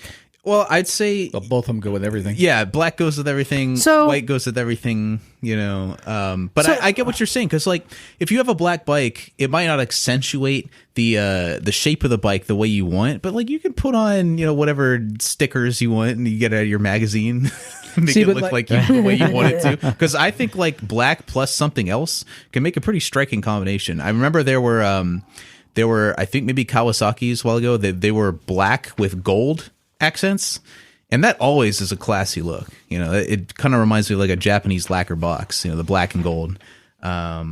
See, it's like but the thing, I'll go back to white. I like the one thing I like about my Triumph, it's pearl white, everything else is black, so there's that contrast there that makes it look really cool. Oh, engine's black and everything else is black. We got to take into account, remember, a lot of bikes have chrome on them. So does chrome look better with white or with black? I'd say chrome and black looks better. Yeah, like I'm looking at that Triumph Scrambler, the James Bond edition, black with some looks cool. Aluminum and then just some silver. Black is sleek. So I'm kind of getting on to the black train, knowing that you can get decals, and I think everything goes in black. Can we all agree that if there's just going to be one color of bike going forward, that it should be black. White. Oh, red. I don't know if I can comfortably say, like, let's say, the aliens come down and they take over the planet and they're like, you can only have one color motorcycle and that color is black. I don't know if I'd be okay with that. If they could only make motorcycles in one color, I'd probably say blue. See, look at that. Is that a KLR? No, it changes everything. Is that a KLR over there? It's like the second from the right. I think it's KLR. I can't see directly from here, but it's white with the blue trim and the pink. That thing's sweet. The 90s. White, sweet. The 90s, I gotta admit, white plus any color looks really good. Like the Gixxers that are blue and white. I think that's an awesome combination. I like the Kawasaki's that are green and white. Then you also have some bikes that are like red and white, yellow and white. Okay, I'm going back to the white. I think white plus anything. The white is like the nobility. I think white is a better base. I agree. And then you have like another color, and that sets like the accent. But like honestly, if you have like a pearl white with any color, it looks good. Okay, I'm locking in my answer. I'm staying with white because I'm also going to go back to visibility. Yeah. And if you're just going to have a plain bike, it's better to be white than black. And then white, you can put colors on. Yep. Yeah. So, and I think we agree. Most people, you don't want just a plain white bike. You want white with an accent, with something. With some accents. That's why like Honda's like white with red and blue. Gixxers are white with red or white with blue. It's white just looks good with any color. You can pick literally any color with white, and it looks pretty good. Like that GS right there, same thing, white and blue. It looks great. Yeah. So, can we also agree that all wheels should be gold? No. God damn it! All right, well, I'm gonna save. I love that some debate. gold wheels. Gixxer, I'm gonna save that. I love debate. gold wheels, but not all wheels. Gixxer's blue wheels are great. Oh yes. The only color your wheels should not be is white, because they will get filthy in about 5 minutes, and they will be gray by the time you're done riding. I had a bike with white wheels. Terrible idea. All right. Well, let us know what you think is the right color for a bike. I mean, I definitely do think that there's. I think yellows should disappear. Before we put this to bed, how does everyone feel about gray? Well, isn't that silver? No, silver is silver and gray is gray. Gray is like graphite, like pencil, Gray is like a cloudy sky, It's not reflective, it's not shiny, it's very subdued. I had a gray R9T and it was pretty sharp looking. With a high gloss paint. Oh, so now that I left and locked in white, you guys are all coming over. No, to gray, I'm still white, but I'd say white and gray is cool. Black and gray is cool. I think gray is cool because it's just like, so I know someone, he used to be a fashion designer. He was talking about like color palettes and how over time people want brighter or more subdued color palettes. And I think gray is kind of just like, and sometimes gray can be boring, but in other times gray can really be a statement. Like you're just rejecting the idea of having this stand out. It's not like black, like, oh, I'm a badass and it's black, but it's not white. It's like, oh, it's supposed to be cool and shiny.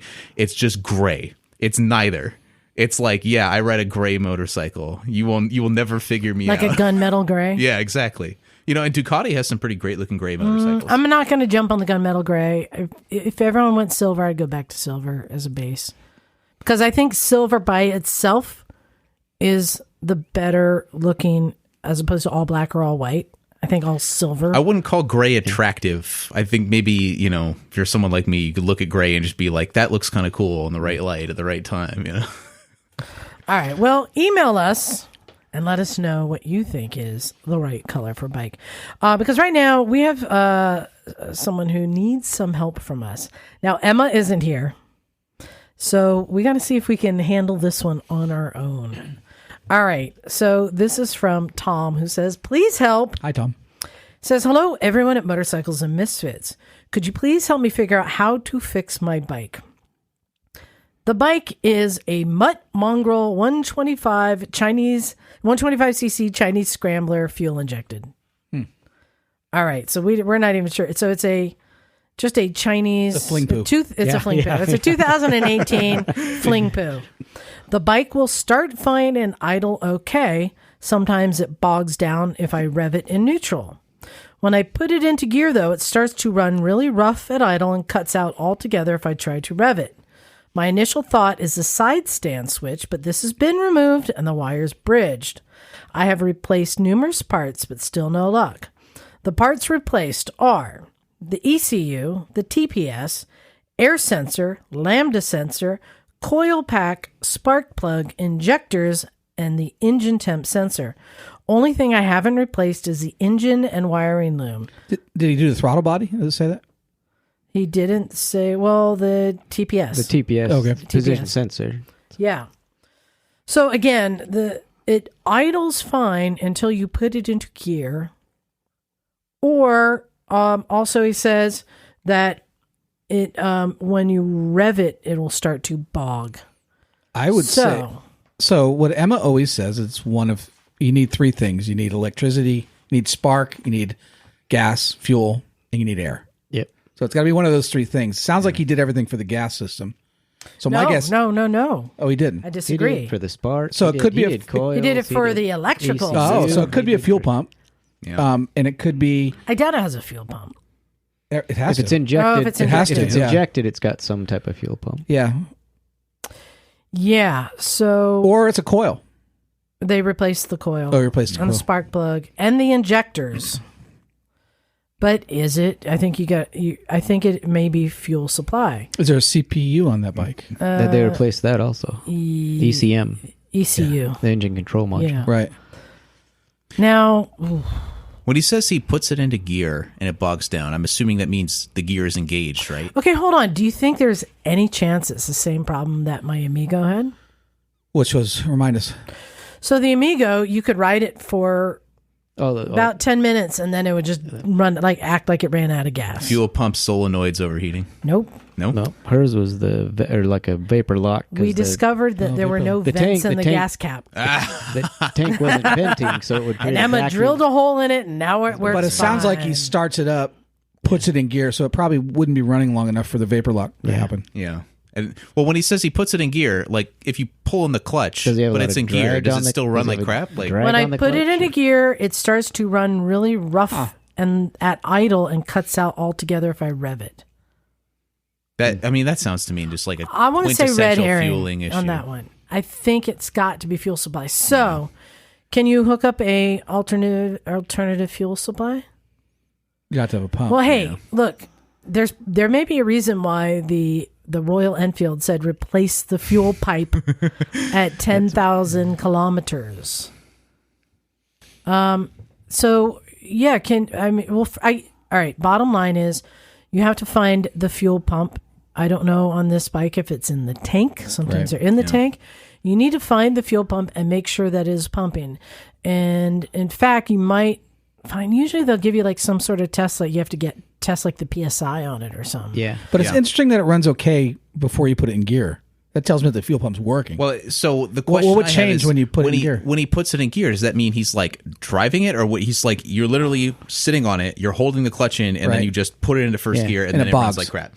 Like that would be way and that's usually stranger. something that has like your That can side be stand lockout switch. Yeah, that would be more of an electrical issue. That would be But an electrical problem. he said he's deleted it because that's the thing that would, between the two, putting I think it in I would hook gear, it back if it's up. not sensing, it's not properly sensing that. I would hook it back up to see if it worked better without the deletion of the switch. Yeah. And just eliminate that as a problem. So here's something else to consider. So on fuel injection, they have a kind of a loop system for the fuel. So if you're not like there's using a regulator, pressure regulator, is so that you're not feeding it too much fuel when it's not requesting it, right?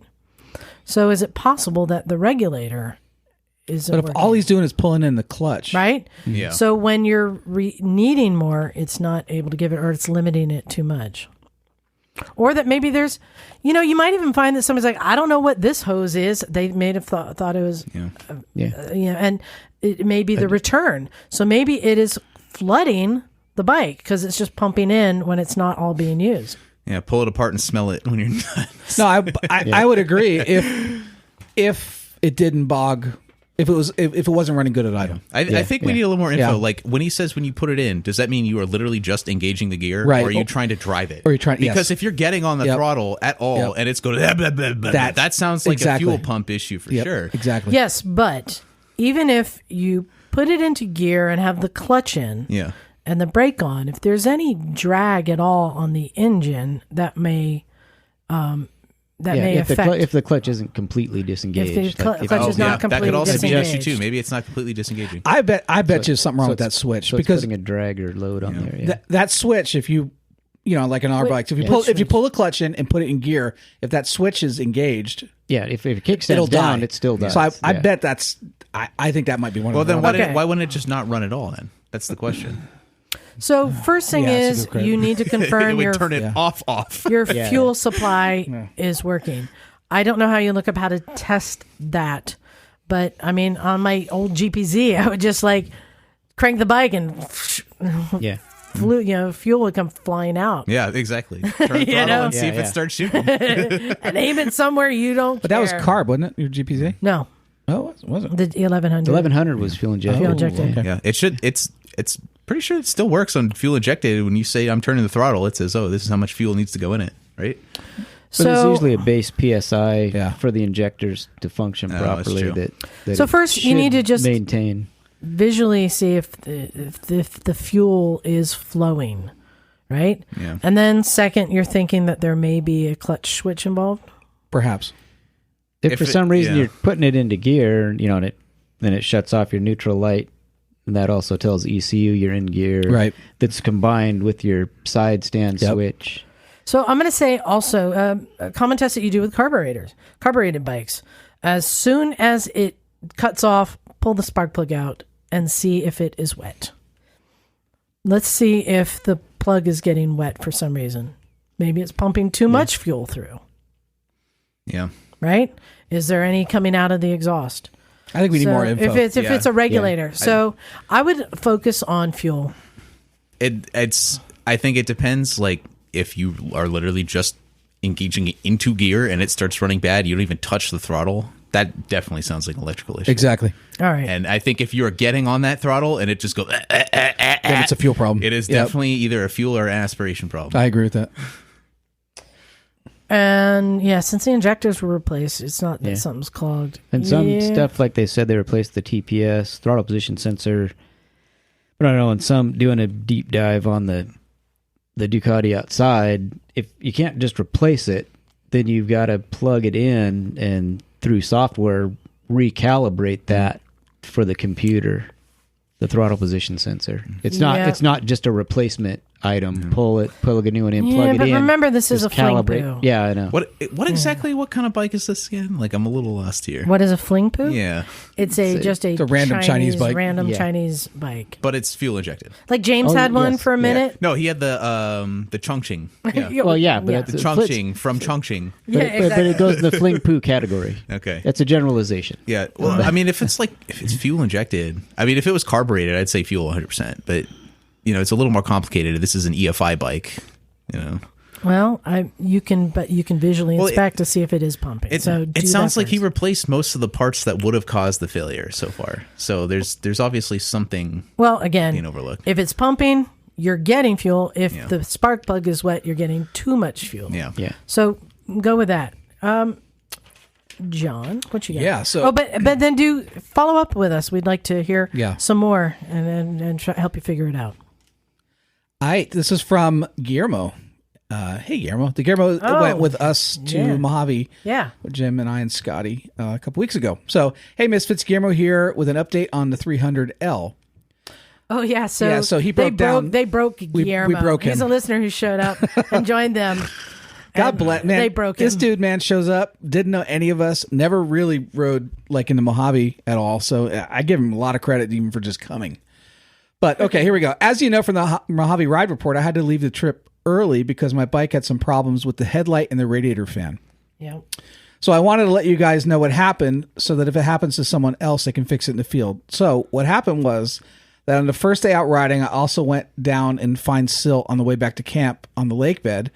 And that silt got into the start switch, and the loss of electrical connection in the switch from the silt caused the electrical system /ECU to go haywire. That's weird. Yeah, some compressed air and some silicone spray in those switches fixed it right up. The 300L is way more capable than I am, especially after putting a rally raid suspension kit on it. I got some heat stroke on the first day because I had taken the reservoir out of my hydration pack at home and didn't check to make sure it was in there. And in my rush to get out, I didn't drink enough water, which is, yes. All in all, the trip gave me some good goals to shoot with for while my riding and my fitness level, but it's very exciting to see what kind of progress I can make in the future. I'm hooked. Thanks again for an amazing trip with some great folks. You did such a good job. And that's interesting. I'd never heard that before. So that's a really good tip for somebody who's out in the desert like that. I have another idea for Tom and the Fling Poo. It reminded me of a problem I had on my 990, my Super Duke, in fact. I was having a problem with like the ABS went out, the odometer, speedometer, everything went out. So I bought a new unit, a speedometer unit, and that didn't fix it either. Because the problem was in the connector that went into the back of it and a loose wire in the back of the connector. Could be. I'm wondering, since he's replaced all the components, could it be something as simple as a loose wire in one of these connectors? Yeah. So you got the multi-connector, but one of those pins could be backed off a little bit. So he needs to do some work with a multimeter. Do some wire jiggling. Pull it apart. Wire jiggling while it's running. The frustrating thing is sometimes all those components. Sometimes when you buy something, it's still not like. For example, I had an issue with the Bergman. So I bought a new battery, and the new battery, which was a Yuasa, ended up bad too. And it's like, you wonder what the quality on some of the parts are. Well, that sucks. You buy something brand new, and you feel crazy. You're like, no, it's brand new. Like, there's no way that can happen. And then you're just like, you're pulling your hair out, and you're like, oh, I don't understand. You know, you have to stop thinking rationally. Exactly. Yeah. Well, I got time for one more email. All right. And this one is short and long all at the same time. So this one is a ride report. The Moto Chronicles says, listen up, you scallywags. Fresh ride report upon request. Love from Tom and Charlie at 1800 Customs. And what they did is they sent us an audio ride report. Yeah. So I'm going to put that in right at the end here, and you get to listen to their ride report. But I wanted to say thank you, Tom and Charlie, for sending thanks for taking the effort. Yeah, absolutely. Yeah, no, they're pretty funny. We love ride reports. Yeah. So check out Tom and Charlie at 1800 Customs. It's pretty cool. So I will play that on our outro. But other than that, I wanted to say thank you to everyone for listening and for making it this far. But also, thank you to Kelly and Lucas for joining us. We didn't even say Bagel's on the road. Emma's not feeling well. Jim is bedraggled. Just got back. Literally just got back. Yeah, exactly. But it's always nice that we have stunt misfits to jump in. John, you started out as a stunt misfit. I still am sometimes. Nice. Well, and as I told you, Lucas, you are always a misfit, and you're always welcome. He's an OG. To come here. OG. Yep. Oh, yeah. For better or for worse, right? Definitely. You are. Maybe worse. So, time to wrap up. Thank you, everyone. Thank you to Patreon. And keep the emails coming, motorcyclesandmisfits@gmail.com. Let us know if you have any ideas for our gear. Give us your ride reports. Tell us what you think about Liza's Niken off-roading. Good idea, bad situation. idea. And what is the right color for a motorcycle? It just sounds painful. It does. A Niken off-road. It does. It sounds like a painful experiment. It sounds like a transcendental experience. Yeah. It's either going to be really great or really bad. Yeah. Oh, I totally agree. It's either going to be the best thing since sliced bread, or you are going to regret every decision you made up to that point. Well, and one last thing. I'm down to 3 extra large t-shirts left. So they're still on sale at motorcyclesandmisfits.com. Go to the shop. And again, if you are out of the country, I can ship it just about anywhere for $20. Don't use that store. Just send PayPal $35 to me at recyclemotorcyclegarage@gmail.com. And with your address, I'll send it out. Or if you're in the States, go ahead and just go through the store. $15, get a t-shirt sent to you, and I throw in a sticker for free. Oh, you going to put that in your bike? Yeah, we'll see.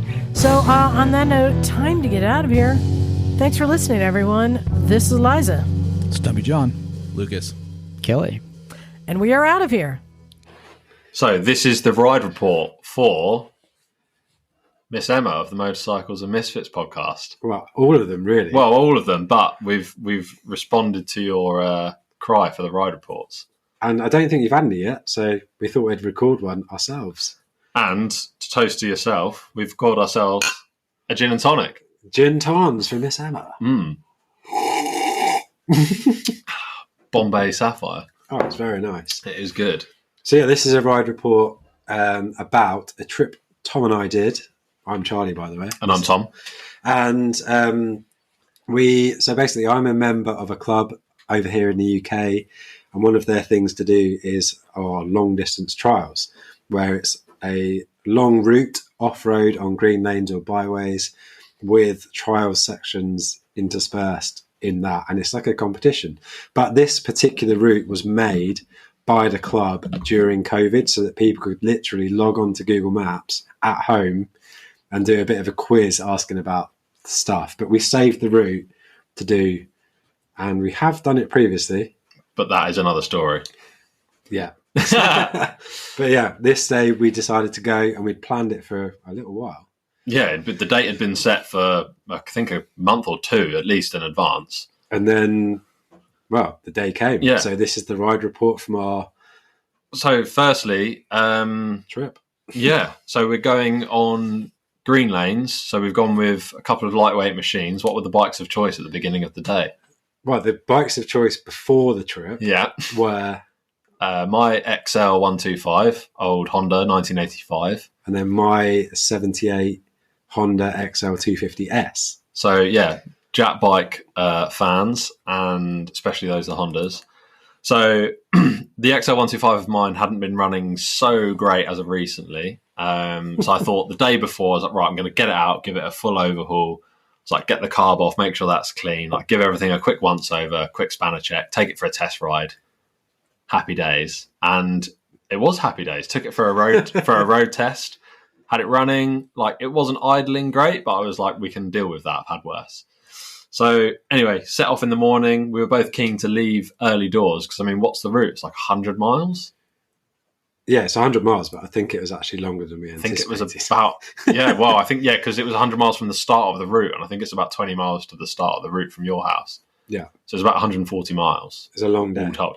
Anyway, so we wanted an early start, so I get kitted up, and it was actually the coldest day we've had in a while, like in the morning. After a heat wave. Pretty cold. And I was making my way from mine to Charlie's, which is about a 20-mile ride, so nothing too strenuous. And I was about 2 miles out, and I pulled onto Dean Street, and I was cruising down, and then suddenly the bike just died, just absolutely flat died. And I couldn't think of what the hell was going on. Like, meanwhile, I was at home thinking, Tomo's never late. Yeah, what's going on? And because it was so cold, and I was in a bit of a rush, I didn't get my phone out to let Charlie know. I was just like, I'm going to get this fixed double quick. So I was just checking everything, like checking the fuel supply, check the spark. I bought a spare spark plug with me. There was a problem with the spark, so I was like, right, change the plug out. That still didn't work. Couldn't get it started. Anyway, spent about 10, 15 minutes trying to get it going, and to no avail. Luckily, I was on the downward side of a slope, so no pushing of the bike, because we've all been there and that's no fun. Gave Charlie the call and awaited recovery. So, yeah, I was at home. Like, where's Tomo? What's he doing? We're going to be late, because I've got the wife at home. Get home. Don't be out too long. Anyway, so I picked him up in the truck. And then in the truck, we were trying to make a plan to make sure that that day didn't turn into another just like... failed attempt. Yeah, failed attempt and day at home working on the bikes, which is fun, but we wanted to go riding. Plan the green lane day. Yeah. So anyway, we got back and basically just decided the XL was done for the day. But in the shed, I've got the trusty steed backing us up, the Honda C90 Cub, as we called it, but I think you guys call it a Passport. But is that the same? Do they call them that? I think it's a Passport in America. But anyway, the Honda Cub C90, yeah. So we pulled her out and she was ready to go. So ready with the knobbly tyres on, fresh from the Malay Mile. Yeah, some trialsy style knobbles, which were good. I love those tyres. But so I was going to ride that. Tomo was going to ride the XL 250 with the road book attached for his first outing. So that was another point, actually. So we've got a road book, which Charlie explained he got from the Motorcycle Club, which was, I think, 6 pages, was it? 6, but each side. 6 double sides, so 12 sides of A4 with with roadbook instructions on, and it was my first time navigating, so that was quite cool. We went with the real technical roadbook assembly, which was duct tape on the handlebar brace of the 250. And some Polly Pockets. And a Polly Pocket flapping around in the wind. So one hand holding the paper while it was flapping, the other on the throttle, and having to rotate the sheet every so often, whatever long it was. But yeah, it was very professional. Trade professional. But yeah, so we were ready, basically. We managed to get out. I think we left at like 9:30 in the end. I think we planned to leave at 8. Yeah. And it was like 9:30. It's not too bad, to be fair. Hour and a half delay given a bike cut-out recovery. Bike swap. Yeah. Yeah, not too bad. A little bit late. But anyway, it was good. I think we had some breakfast as well. Yeah, we did actually. Do we have hash browns? No, we had eggs on crumpets. Oh, yeah, that's right. It was good. Anyway, we diverse. So we set off on the way. Tom on the XL, me on the Cub. And I was like, I need to get some fuel before we carry on. Fresh fuel for the full day. Yes, made it around this excellent one-way system we have here in Maidstone in the UK over the river. Oh yeah, and the Cub started spluttering and spurting and making funny noises and losing power, which was really, really weird. Really abnormal for that bike because it normally just starts up, goes, no questions asked, and it will go all day. So yeah, that was fun. So we had a good look around the bike, pulled over, nothing happening. Did it again, still going, weird. Got it up on the centre stand, had it running, revving the piss out of it. Like, it was absolutely fine. It was just weird as weird. So every time I got on it, it just would stop. Anyway, Tom needed a bit of air in the tyres on the XL and we needed fuel. What was the PSI when I put it on the compressor? Wasn't it 0? It was 1, I think. How I managed to ride it across town, I've got no idea. 1 PSI in the rear. But so yeah, basically, I don't know. I just kind of filled her up, and I was just. You're determined to make it work. I think. I was just riding around in circles, revving the nuts out of it, just trying to get it to go. And by the time the air was in the tyres, more fuel had been added to the XL. 2 chocolate bars from the service station. 2 chocolate bars, and basically, it just started working again.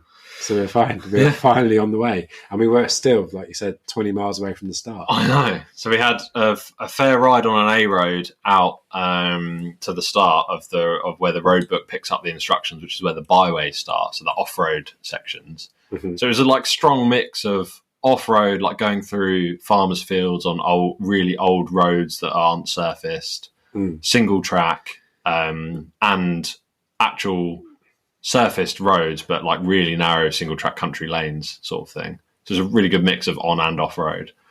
And yeah, we just kind of set to. It had been wet the past few days, but it was a glorious day, wasn't it? It was literally literally perfect, like sunshine, like gorgeous views across Kent, and it was all going like really, really nicely. And we were going across this big open dewy field of lawn. It was just really grassy, and I think and rutty. Yeah, very rutty. Like lots of different ruts to get potentially stuck in, and I think we were both just having a really good time.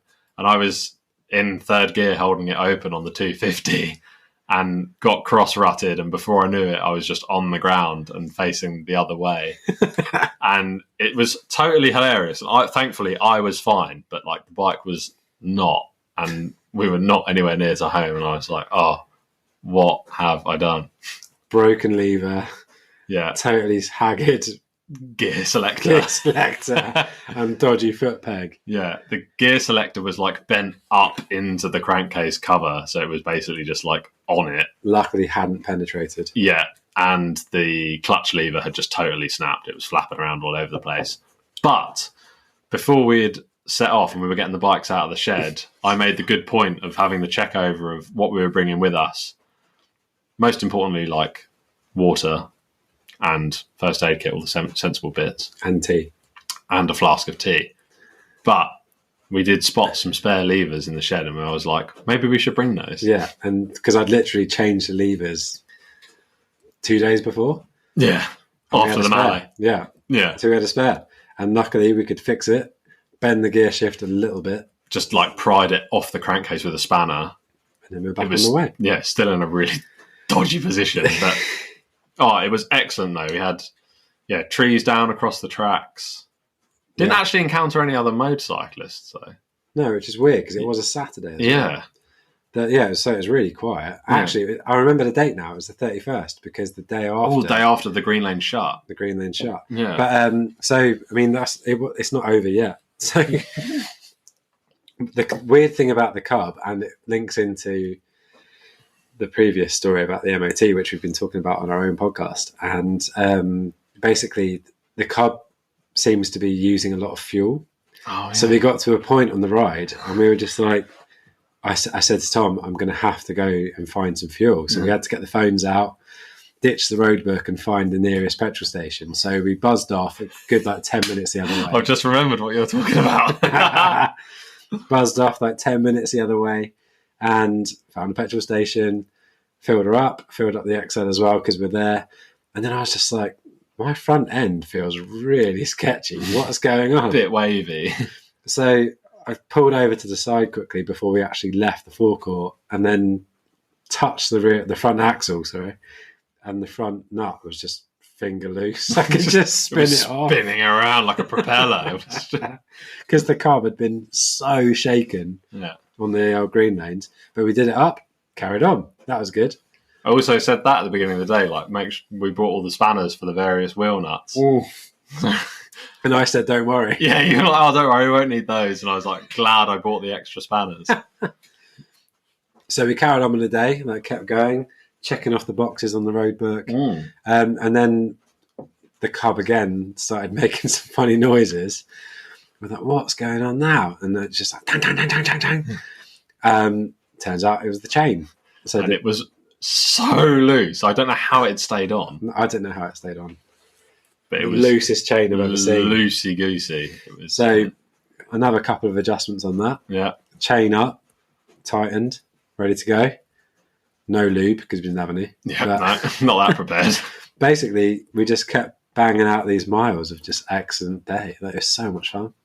I think the biggest takeaway is get out and ride, especially on the off-road bits. Make sure you take an old Honda. Yeah. Or just ride any bike. Just any bike. But if you're gonna go for an old bike, make sure it's a Honda. Yeah. That's biased. We're fans. But yeah, just take advantage of what you can on those available highways and off-road highways, I guess. Yeah. I think the byways are just so good. The green lanes are just, it feels so naughty. It feels like you shouldn't be doing it. But you are. But you are, and it's totally legal and it's excellent. It's really good fun. Yeah. I mean, the places we were going, like the views, right down towards the coast. Yeah. Little lunch stop at the top of this mad hill. Oh, on that military base, with the coastal views. It was really good. So basically, if you're about in the UK and want to go green laning, let us know. So, Liza, next time we're in the UK. Oh, yeah. Oh, she can't. But I've got a story of that. Yeah, because of your bloody license, parking, speeding fine. Pay your fucking fine. Otherwise, you won't be able to come back. Yeah. But yeah, well, I'm going to go into that into the podcast. But basically, we're Charlie and Tom from the 1800 Customs Moto Chronicles podcast. Yeah, look us up. If you want, we'll do plenty more ride reports. Yeah, plenty of ride reports. If you don't want to play the near on 15 minutes that we've just done, feel free to summarise. But it's in our podcast. So cheers. Bye. Cool.